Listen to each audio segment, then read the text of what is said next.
রাষ্ট্র সংস্কার শুরু করতে পারে নাই। আজকে একজন উপদেষ্টা সৈয়দা রিজওয়ানা হাসান তিনি বলেছেন শুধুমাত্র নির্বাচন করার জন্য আমরা চেয়ারে বসি নাই। আমার প্রশ্ন হলো, তাহলে কি চেয়ারে বসেছেন ওই নসরুল হামিদ বিপুর লুটপাটের সম্পদ পাহারা দেওয়ার জন্য? গণমাধ্যমে নিউজ এসেছে না, ইনক্লাবে নসরুল হামিদ বিপুর লুটপাটের সম্পদ পাহারা দিচ্ছে আমাদের সৈয়দা রিজওয়ানা হাসানের হাজবেন্ড। আমার বক্তব্য না, গণমাধ্যমে এসেছে এই যে উপদেষ্টার স্বামীরা আজকে আওয়ামী লীগের লুটেরা বিপুদের লুটপাটের সম্পদ পাহারা দিচ্ছে, এরই নাম কি রাষ্ট্র সংস্কার? আব্দুল হামিদ তিনি দেশ ছেড়েছেন, এইটার নাম কি রাষ্ট্র সংস্কার? ওবায়দুল কাদের 3.5 মাস বাংলাদেশে থাকার পরে নিরাপদে দেশ ছেড়েছে, এইটার নাম কি রাষ্ট্র সংস্কার? শেখ পরিবারের একজনকে এখনো পর্যন্ত গ্রেপ্তার করা হয়নি, এইটার নাম কি রাষ্ট্র সংস্কার?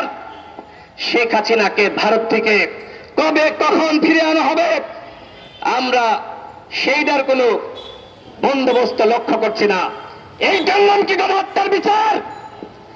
একটি ট্রাইব্যুনালের মাধ্যমে আপনারা পুতু করে বিচার করছেন। আমরা বলেছিলাম 10টা ট্রাইব্যুনাল গঠন করেন, যদি একটার মাধ্যমে বিচার করতে 10 বছর লাগে তাহলে 10টার করলে বিচার করতে 1 বছর লাগবে।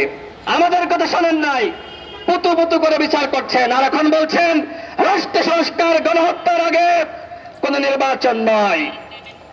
আমরাও তো বলি নাই রাষ্ট্র সংস্কার ছাড়াই নির্বাচন দিয়ে দেন, আমরাও তো বলি নাই গণহত্যার বিচার ছাড়া নির্বাচন দিয়ে দেন, কিন্তু 10 মাসে কি করেছেন তার জবাব দিতে দেন।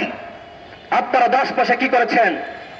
আর যখন আমরা হিসাব চাই, জবাব দিতে চাই, তখন বলা হচ্ছে আমাদেরকে চাপ দেওয়া হচ্ছে।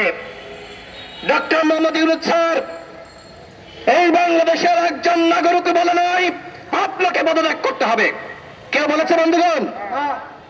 আমরা বলেছি তিনি একমাত্র খেলোয়াড়, তার খেলার উপর ভিত্তি করে এখনো পর্যন্ত রাষ্ট্র টিকে রয়েছে।